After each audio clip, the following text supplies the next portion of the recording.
welcome everybody back to another episode of the Longer Haul Youth Ministry podcast. Wherever you are and wherever this finds you, I hope you are doing well. And thank you so much for making this podcast today a part of your day.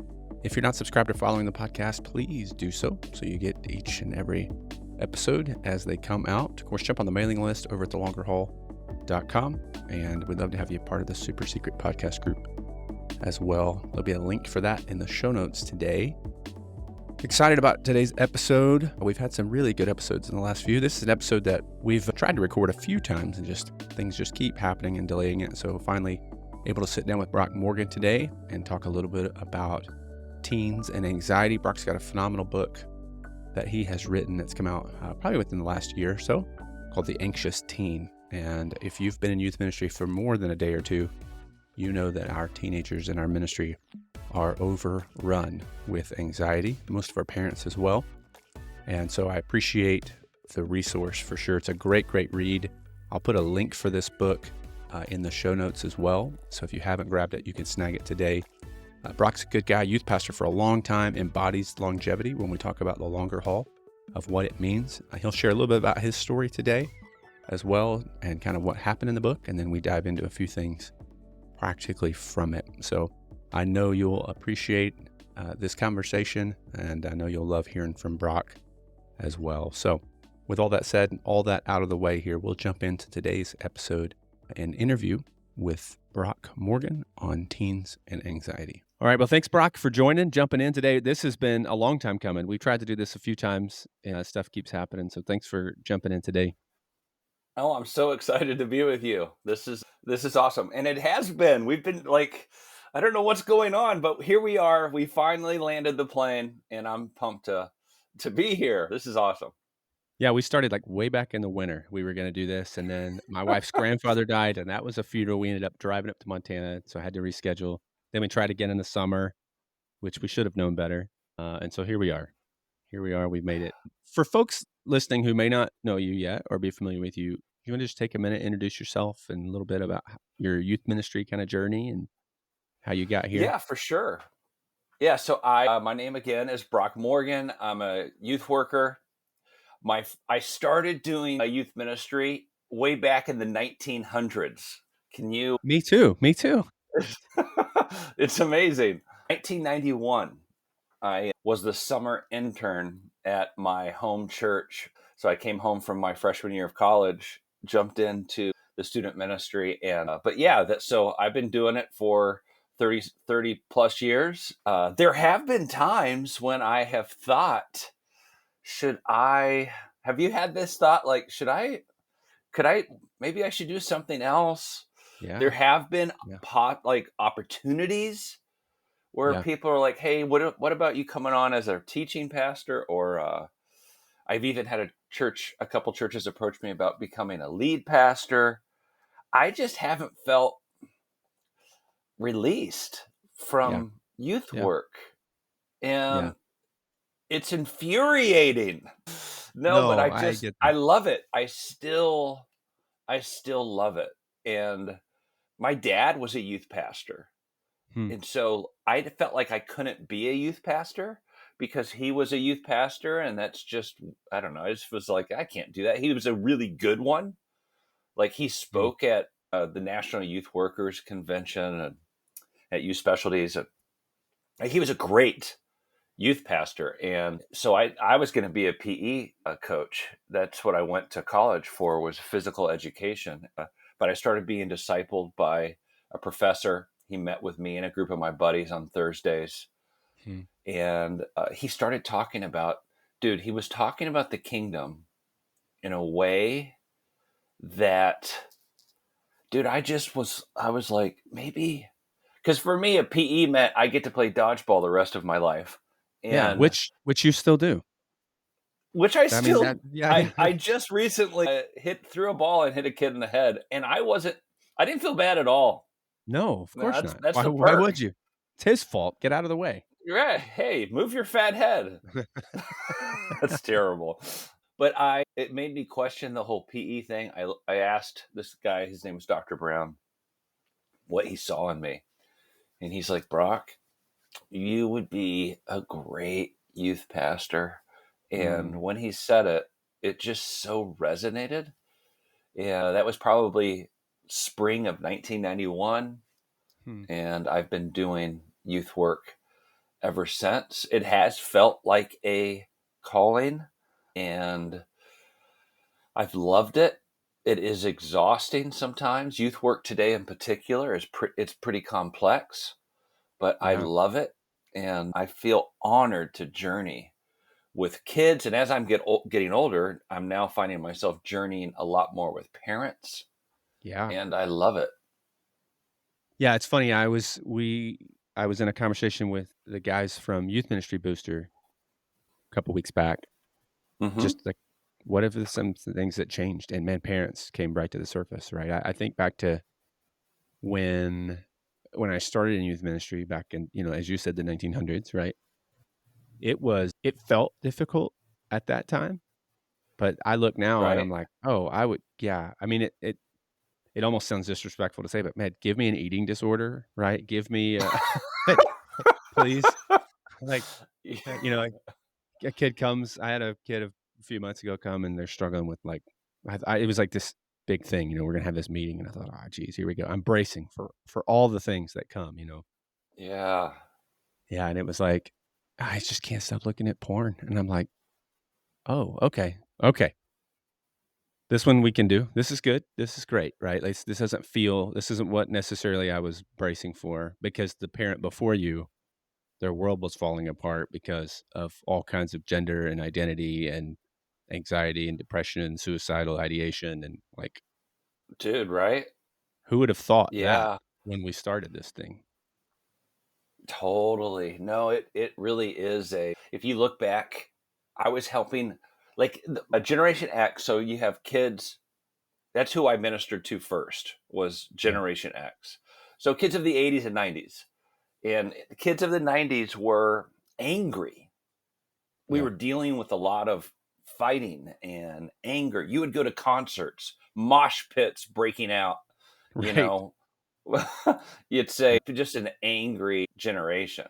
And first generation to be mostly only one parent at home or no parents Yep. at home, because first generation to have two parents working. Yeah. High divorce rate, angry Yeah. kids, kind of left. They were called latchkey kids, left to kind of raise themselves. My parents had no clue where I was and No, didn't care never. all No. day, every day. Yeah. And so there was a lot of freedom, but there was also a lot of abandonment. And you see Yeah. Chap in the early 2000s writing a book called Hurt. Yeah. And then we Great kind of book. moved from anger into kids carrying the weight of hurt. So we were dealing with kids cutting, eating Yeah. disorders. And Yeah. then 2010s, all of a sudden, massive anxiety, Mm-hmm. addiction, overwhelming addiction, anxiety. And then now we're into a lot of confusion. So Yeah. add to addiction and anxiety, now identity issues. And it's getting more, dude, it's getting more and more complicated. And I was talking with a girl. There was a girl in our youth group, and she started coming. Dude, this is this is a hopeful story. I'm going to give you Yeah. a hopeful story.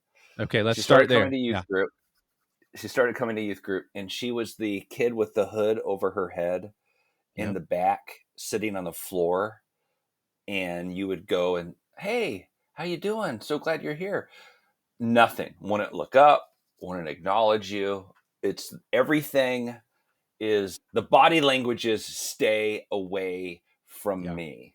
Headphones, And earbuds. Yep. yeah, and so I'm in fourth grade I was diagnosed with a learning disability, so I'm not a quick learner, and so I just kept being super friendly. Yeah. Yeah. so so like I would just make it my point. I'm not going to. It's not going to keep me from acknowledging her. I'm going to Right. keep saying hi. At any rate, after about 3 months, she walked up to the stage after my talk. This was like Mm. shocking. And can I talk to you? She took her hood off. First time I ever saw her face. Wow. Half of her head was blonde and the other half was black. Very, very 101 Dalmatians. Yes, totally Cruella de Vil she was going for. And she eventually told me the reason why I have my hair this way is because I'm trying to figure out what gender I am and what my sexuality is. And so I feel like two people. And I kind of move back and forth. She tells me this and we talk. So this becomes a tradition. Every Wednesday night after youth group, after my talk, we sit on the stage. And this goes on for months. And then I convince her to come to our retreat, which is a miracle. Because she wouldn't even go into her small group. After my talks, it was very antisocial, but she would talk to me. And she goes on the retreat. Somehow, I don't know how, comes open to God. And I get a note. She hands me a note at the end of the week. And this note like made me cry because she basically said, I discovered who I am this week. And if I were to boil down what her letter said to me, it was, I am loved by God and I love him and that's who I am. And it was like, oh, like breakthrough. But breakthroughs today are slow. They're slow in coming. Yeah. Yeah. And you're like, I could never be a senior pastor in those moments. You're like, this is why I run towards this. And it comes like right at the moment you're thinking, I don't know that I can be very effective at this anymore. Like, I'm not sure.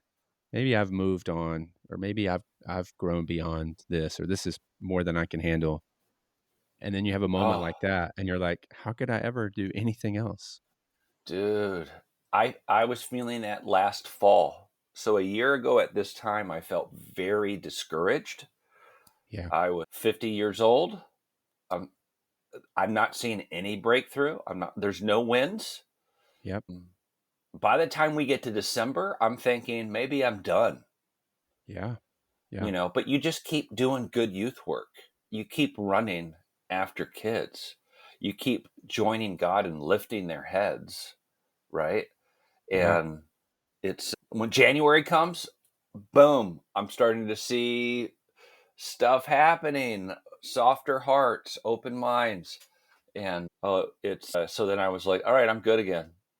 But there can be some hard seasons in youth work. It can be discouraging. And I feel you, bro. And I think that's where, like, and I'll tell youth pastors a lot, and I'm sure you get the same, like folks will call or they'll reach out. They're in that place, right? Ready to give up. I don't know. And it comes back to where you started, man. It just comes back to this idea of calling. Like, this is just where God has called me and who he's called me to run toward. And if you're not confident in that on the front end of stepping into youth ministry, you're going to really have a hard time to stay in youth ministry, because those moments like you just talked about, boy, they are few and far between. And I look back at, I'm 24 years into this, and I mean, there's a handful of those, right, that you'd point to, those moments like that, those big, and most of those come after they leave your ministry. You don't even get to see them while they're in your ministry. You see that come out 5 years after they're on the other side. So if you get in thinking this is going to be super rewarding and I'm going to see it is, but not very consistently. Right. Yeah. If you get into youth work to build your self-esteem, wrong area. Not gonna happen. That's so true. My wife is our kidsman pastor. So she gets presents every Christmas. Cards. And they see her and go running. Oh, Pastor Kelsey. Yes. And I'm like, she just feels so good all the time. Yeah. And I'm like, oh. Yeah. That's why I remember, man, early on, I was at it was probably a youth specialties. It was, convention. And maybe it was Doug. I don't remember who it was. Somebody, they were talking about the encouragement file. Right. And I'm like I'm brand new out of the gate. I have no idea what I'm doing. I'm reading every book I can get. I wasn't planning on student ministry. I kind of got bamboozled a bit into it, and I'm just trying to figure it out. And he says, man, you need an encouragement file. And every time you get a card, a note, you put it in the file because they're not going to come often, but you're going to look at that file a lot. And I'm not sure why that was the one thing that I listened to, but I'm so glad I did. And look, man, here I am 24 years later, and I still have that file. I have I now probably have two. I have the one in my actual filing drawer, right, for cards that never come.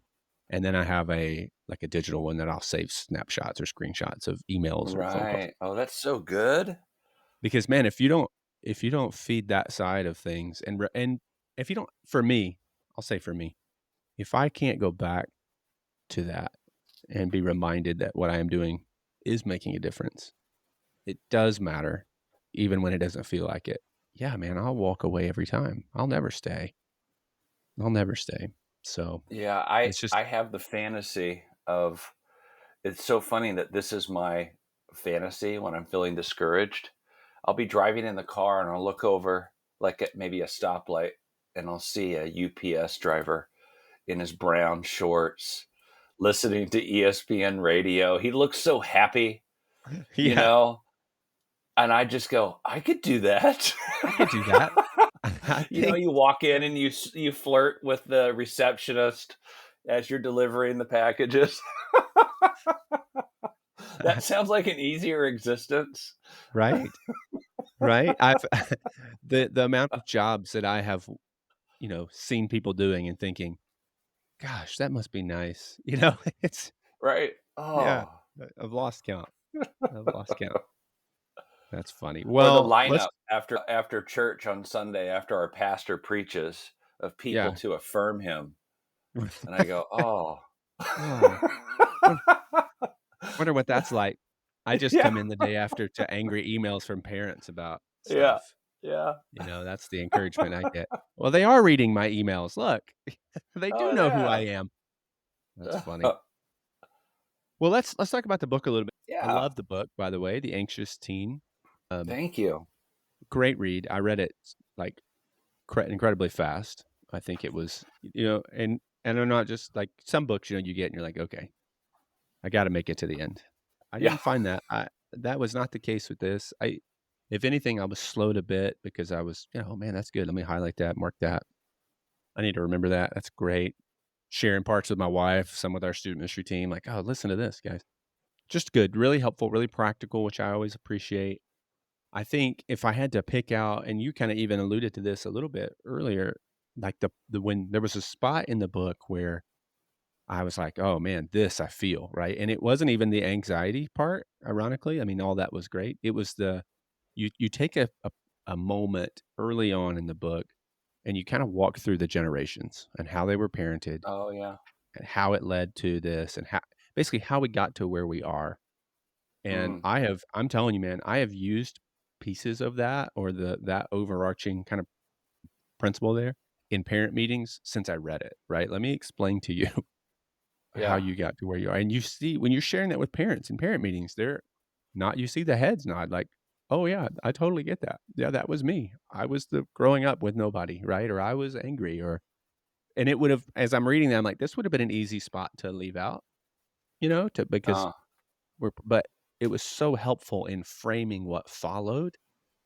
And again, beyond even the anxiety conversation, just really, really helpful to take, oh, I'm going to use that in parent meetings. I'm going to use that with our volunteers. I'm going to, and there were lots of things that I took that we've used, don't get me wrong, but that thing, I was just like, yes, championing that. Because I feel like right. maybe those of us who have done this for a while, we've seen those patterns. I'm not sure that I've ever been able to really articulate it.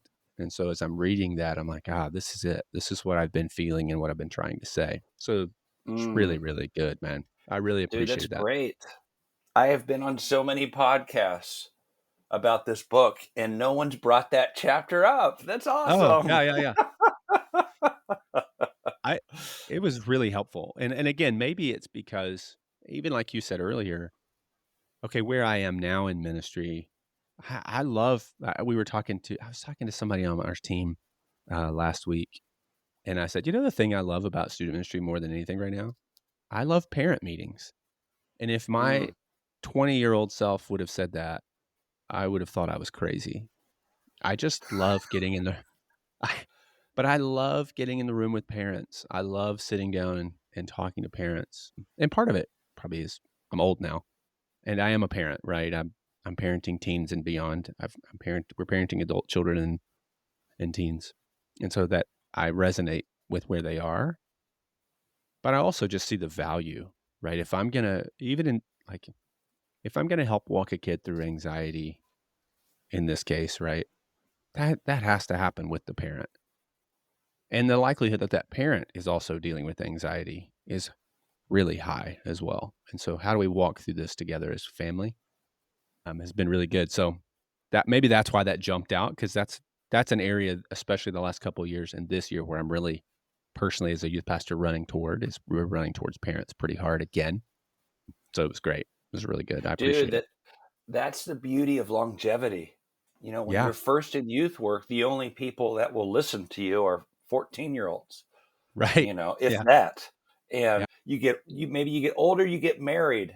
So now, like young adults, college students, that you have their ear. And then you have a child, and now like maybe young marrieds might listen to what they might tune in. Once you've raised kids, or your kids are teenagers, now parents, your audience just widens, it broadens. And if you stay in youth work long enough, I think I'm in my sweet spot, because Yeah. kids Yeah. listen to me. I'm old. I'm Yep. 51 now. Kids listen to me because they know I really love them. Yeah. So like every week we do signups to hang out with Brock. And dude, that thing is packed. Kids Yeah. want to hang out. And it's not because I'm cool, because I'm not. Right. I love them, and they know it. And Yeah. parents listen to me and pursue me because they're desperate, right? They're desperate. Yeah. And Yeah. I have something they need, wisdom. And Yeah. so, dude, I love that you say that, because that's what I didn't know as a young youth. My first parent meeting, I got up as a 22-year-old and told these parents how to parent. Yeah. Yeah. Like, Yeah. and a mom, Right. and there were 3 moms at the parent meeting who didn't need to be there. They were just rad moms. Yeah. And afterwards, one of the moms came up to me and she said, Brock, this is literally what she said. You don't know what the hell you're talking about. And I was like, oh, Oh, okay. I need to change my strategy on how to lead parent meetings. But yeah, that's the beauty of getting older in youth work.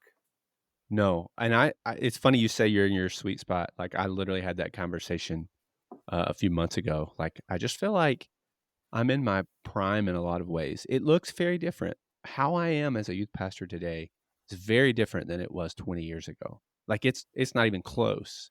I relate to students differently than I did 20 years ago. I relate to volunteers differently than I did 20 years ago. I relate to my leadership, my senior leadership in my church differently than I did 20 years ago, Oh man, thankfully, yeah. right? And I relate to parents differently, but not worse, right? I don't feel like I am less effective. If anything, I feel like, no, I'm more effective now in many ways than I was then. And I have learned to lean in and see those things and appreciate that over the last few years, because yeah, sure, there's still times, like we said earlier, where I'm like, man, am I supposed to be doing this? Like, Yeah, and everybody, totally. there's plenty of people who will tell you that you need to do something different, even if you're great at it, because they just see there's in their mind better things, bigger things, and you know, Right. you Yeah, just they've defined youth work as a young person's game, and yeah, it's they don't know the value. And now you have churches who are like, we need an older youth pastor who can be generational and run our family generational ministry and oversee and they can't find them. no, Like because you like ran them churches, off. yeah, you ran them Yeah, off. they all And that's went a and whole other planted, podcast.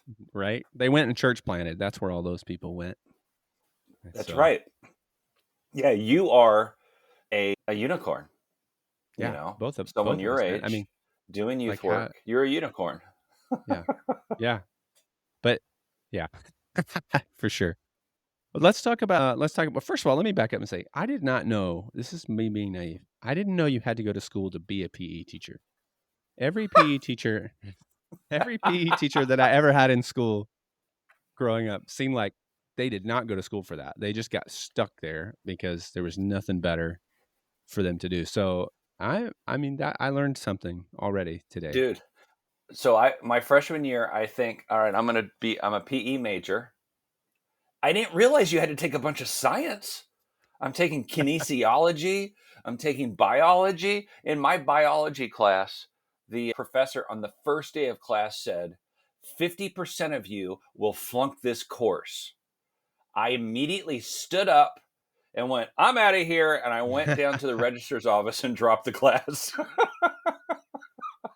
They said something very similar in when I got to Bible college. They said, Oh, yeah. stand up. Yeah, most of you won't be in ministry in 5 years. And everybody's like, Oh, not, but but it was that's a different true one. because everybody was like, not me.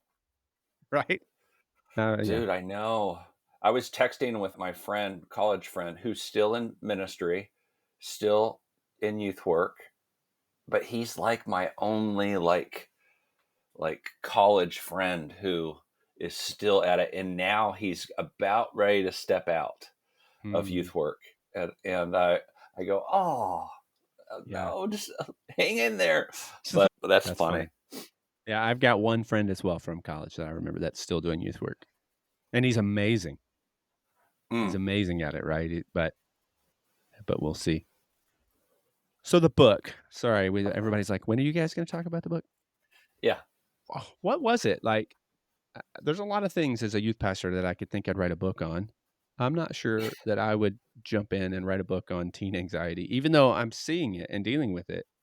I think I would just be like, you know what? Somebody else should do this, not me. What was Oh, it that totally. yeah, what was it you're like, no, I'm going to do this? So I went to my publisher, who now is not my publisher. They sold my book to a different publisher. So now I have a different book, but I went to the original publisher, the Youth Cartel. Yeah. And I had a meeting with Marco Stryker and I pitched him 5 book ideas. And I have written for Group and Onderven, but the last few have been the Youth Cartel. We have a good partnership and it's just easier. I have a great Yeah. relationship with Yeah. them, and I don't have to write a book proposal. I just go, hey, let me pitch you some ideas, Yeah. which is way easier. And so Right. I pitch him 5 ideas and he looks at me and he's like, you got anything else? That's And funny. so I go, all right, I have a book that I've been thinking about that I'm hesitant to write called The Anxious Teen. And I did a whole, basically a 3-minute pitch to him. Yeah.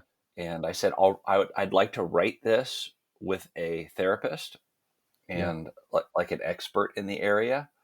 But, and he goes, dude, that's it. That's the book.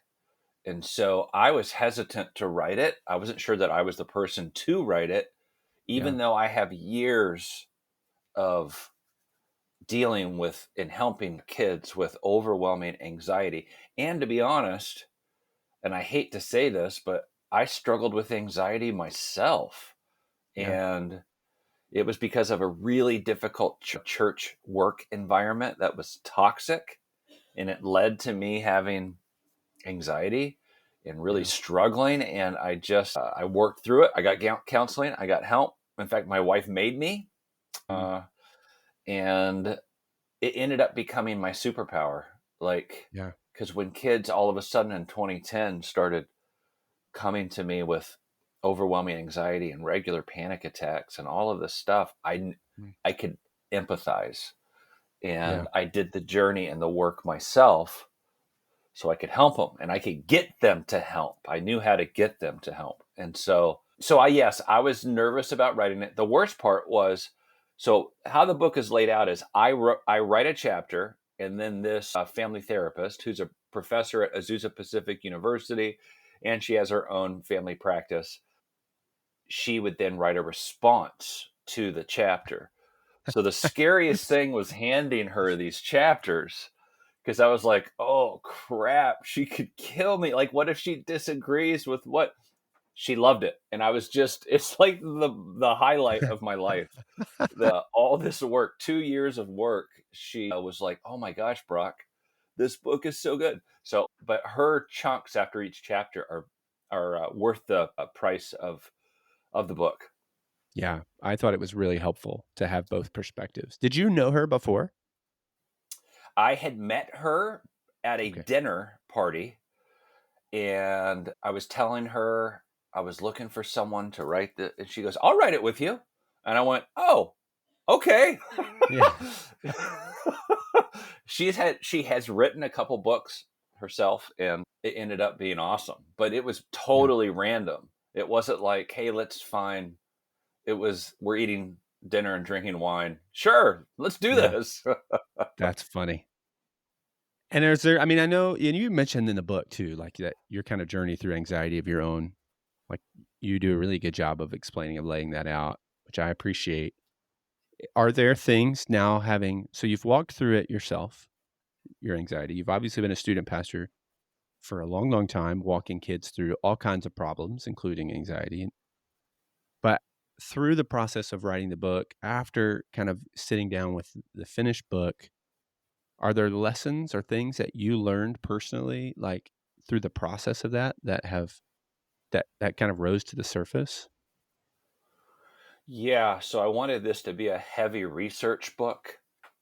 And so just the amount of reading and research hot off the presses. And I actually ended up discovering that the problem was worse than I thought, that kids are struggling with fears and anxieties. And I mean, self-harm rates are up 62% since 2010. Yeah. So among teenage girls, self-harm rates are up 189% since 2010 among preteen kids. Wow. Like, suicide rates are up 151% among preteen children since 2010. And you just go, what is going on? And you almost can, and there's a lot of reasons for this, but you can almost track the issue to one thing. And I was shocked by it.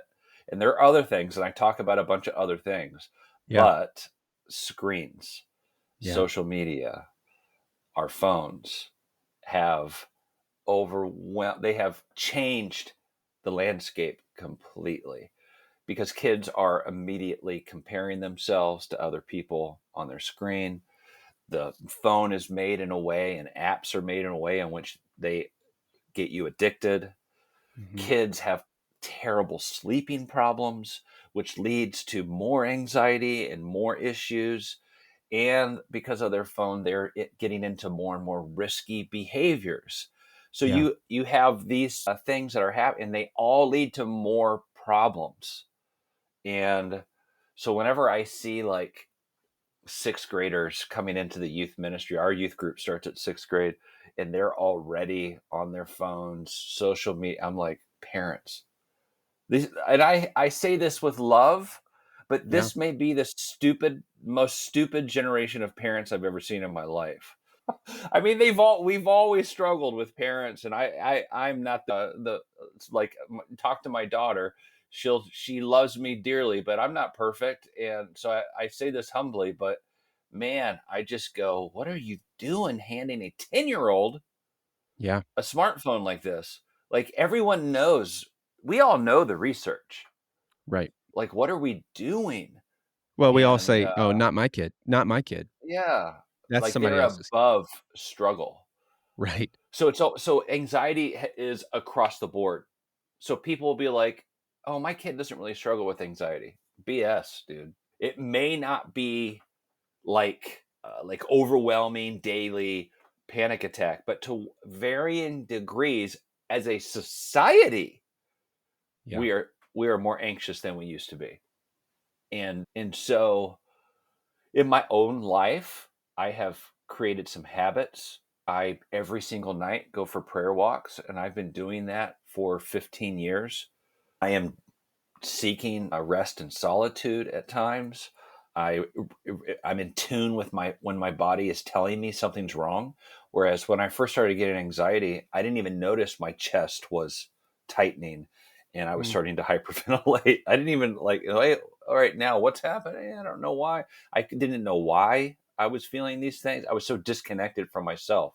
And you learn these things. But dude, in the research, I discovered things are worse than I thought, and I knew they were bad.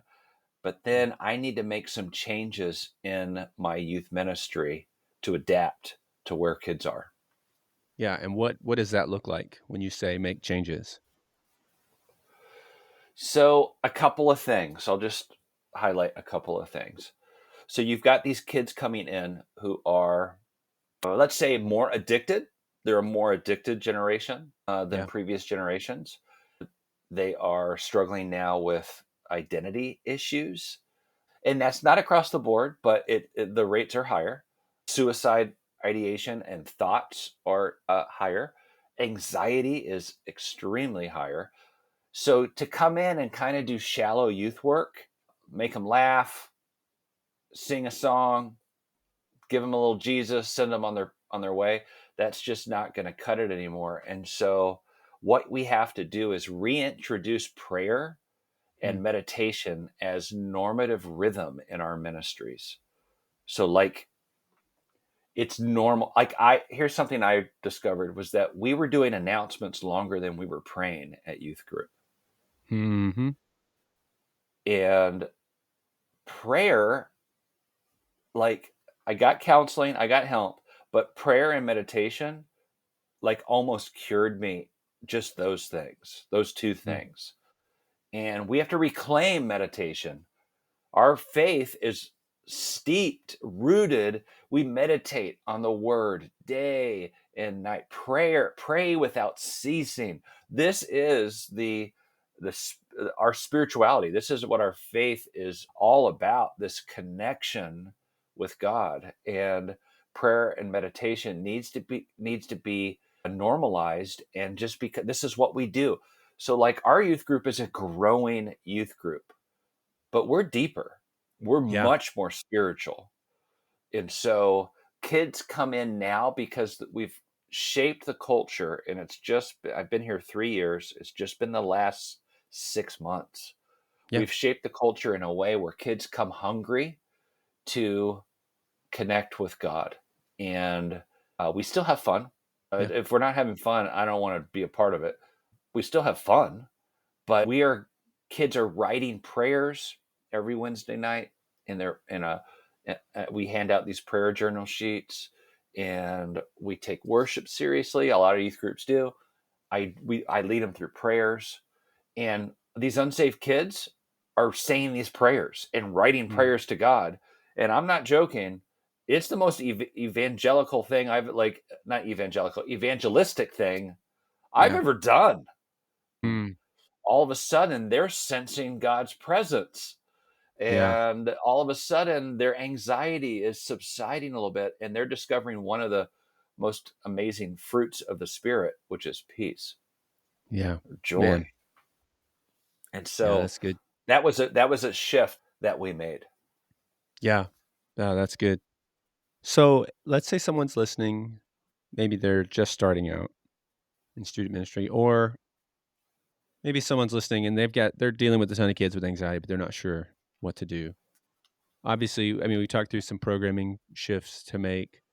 What kind of practical, what's the low hanging fruit here to help? What kind of practical steps can they take to come alongside those kids better?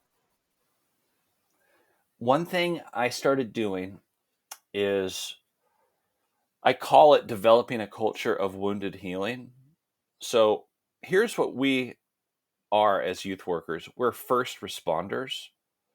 Yeah. So if a kid is struggling, they know we love them, they trust us, and we tend to be one of the first people they come to. Hey, I'm really struggling.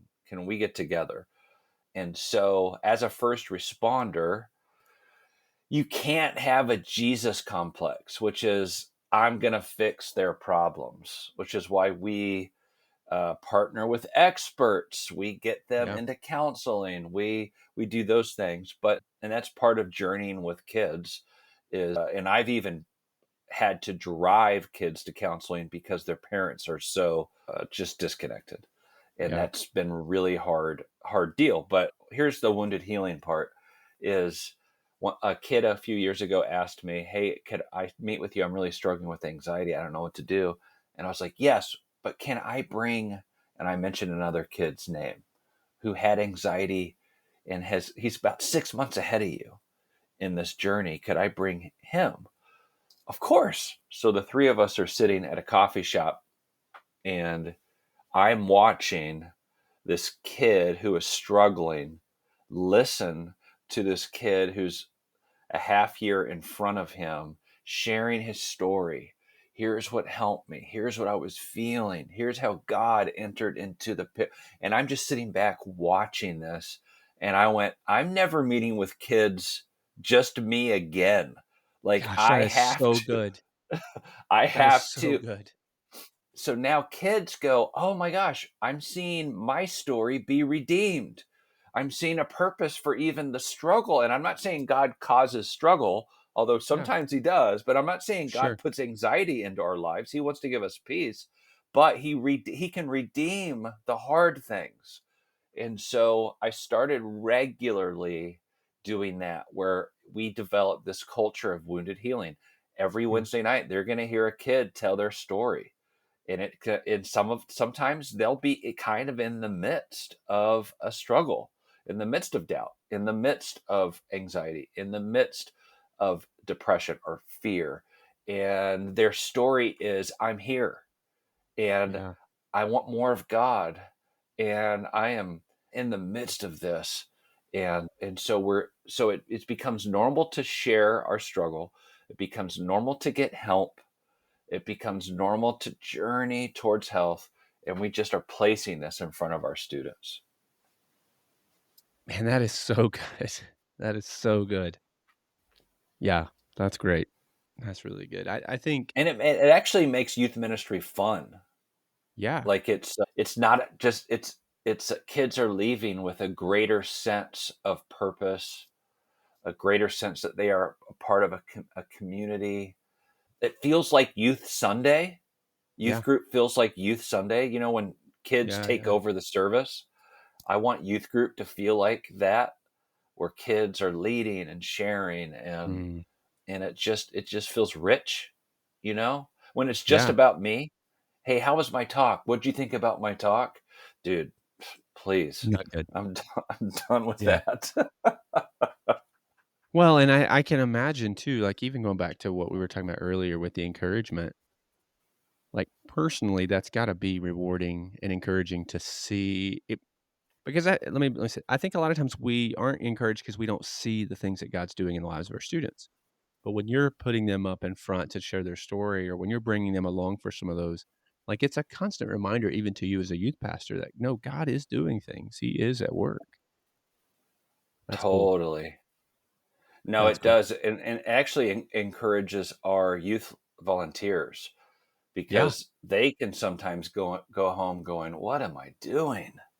Yeah. Like, oh, but then they see their kid up front, and then now their kids are sharing because a kid up front shared. And oh, it's normal to share. We talk here. And so everyone leaves feeling. Let me offer one more thing. So I Yeah. said reintroduce prayer and meditation as normal, develop a culture of wounded healing. I Yeah. briefly mentioned partner with experts. One more thing. Yeah. Deepen your teaching. Hmm. And what I mean by deepen your teaching, I don't just mean exegete the scripture, although you should do that. What I mean is your teaching should lead kids to a person, and that is Jesus. And I mean personally. And you should leave space at the end of your teaching for the power and presence of God's Spirit to work. And you don't have to be a charismatic. Yeah. I'm not talking about being Pentecostal. I'm talking about creating space for kids to sit with what you just shared, for them to sense God's presence. After my talk, we have kids up front even, and some adults that after my talk during the last song, kids can go get prayed for. My talk leads to kids getting prayed for, kids sitting in God's presence, kids breathing in deep and taking this in. That's what I mean by deepening your teaching. It leads you're handing them off to the Lord. And when I was a young youth worker, for me, it was about making kids laugh. I just loved being the funny guy. Yeah. Yeah. and then you're like, all right, that's awesome. Head to small groups. And it's just, but I never created space for God for kids to, it says we live in a culture of immediacy. So everything is coming at us immediately. But our faith says, if you want to know God, be still. Wait on the Lord. And so no wonder kids don't jive with the faith today and the culture they're living in. And so we have to create that space. Yeah. I love that. Those are great. Before we go, because I do want to be mindful of your time, if folks wanted to connect with you outside of this, where is the best place for them to do that and to find you? Yeah, obviously you can check me out on Instagram. I am at Real Brock Morgan. I'm the real one. How dare someone be at Brock Morgan and steal my name? And but I'm at Real Brock Morgan. BrockMorgan.com. You can go there. My books are on Amazon. If they wanted to check out my books, The Anxious Teen is the latest one, which I'm pumped about. But yeah, reach out to me. I would love to hear from you, partner with you, journey with you. Yeah, that's it. Yeah, I love it. I'll put links for all that in the show notes, as well as a link to The Anxious Teen. It is a book that I think every youth pastor right now should read. There's no question about it. There's very few books, Brock, and I mean this. I think there's very few. Let me back up. One of the things that I didn't say earlier that I love about the book, even though you may have felt like, I'm not sure if I should write this, there's probably experts. I think the fact that you are a youth pastor writing to youth pastors is so, so helpful for a youth pastor. And so there's tons of books that you can pick up. If you're listening, there's tons of books you could read on anxiety and depression and panic. And you should educate yourself 100%. You should have a counselor or a therapist that you have a relationship with, your church has a relationship with, that you can refer people to. That is, you should have that. But this book is incredible for a youth pastor to read. It's personable. It is funny at times. Your personality comes out through the book, but it is really practically helpful, especially for youth pastor, regardless of the size of your church or your context, where you are, what denomination you're a part of, or any of those things. Like, just a really, really good book. So I'll put a link for the book in the show notes. And then you didn't mention this. I'll mention this. The Sherpas podcast. You can hear Brock all the time.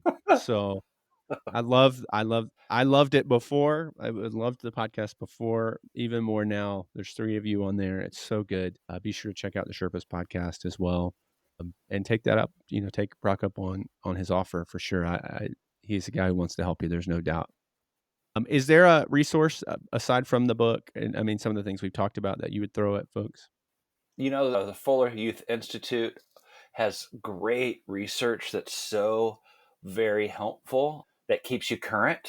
I'm a big research person, and so let me just point people to that one resource. And from there, they actually will get you to other resources that I have youth pastors all the time ask me, where are you getting all of this research? I don't know how to. Well, just start there. And then from there, you'll go, where are they getting this?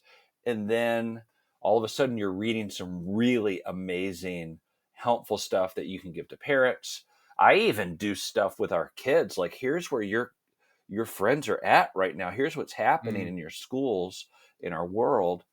And I think it's just helpful to have that stuff and to always be learning and adapting. And dude, be a coach that when you come to a team, You don't come with your old playbook. Yeah. Look at the landscape and then strategize. But yeah, that's a good resource. And there's a lot of great books out there too. Yeah. So, yeah. That's great. Well, man, thank you so much. Thanks for jumping on. I appreciate our conversation again. Go check out the book. Go check out Brock. You'll be blessed for it. Your kids will be helped by it. And maybe that's the most important thing of all. So thanks again, man, for jumping on. I appreciate it. Dude, it was so fun. I loved it. We'll have to grab lunch.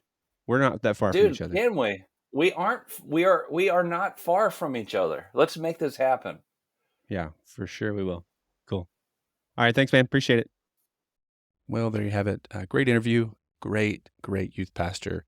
I hope you'll check out the book, The Anxious Teen by Brock Morgan. I think it's pretty evident as you listen to Brock talk about the book, what was behind the book, and even some stories from his own experience, that his heart for teens is hard to beat. And the reason he's still doing this, like the rest of us, is because he just desperately wants to see God do something in the lives of teenagers. So make sure you head over to thelongerhaul.com, check out the show notes there. The book will be there, as well as a link to the Youth Ministry Sherpas podcast that Brock is a part of. And also, if you're not on the mailing list, jump on the mailing list. Be sure to subscribe and follow, all those things. And I think that'll do it for today. So we'll see you guys in the next episode.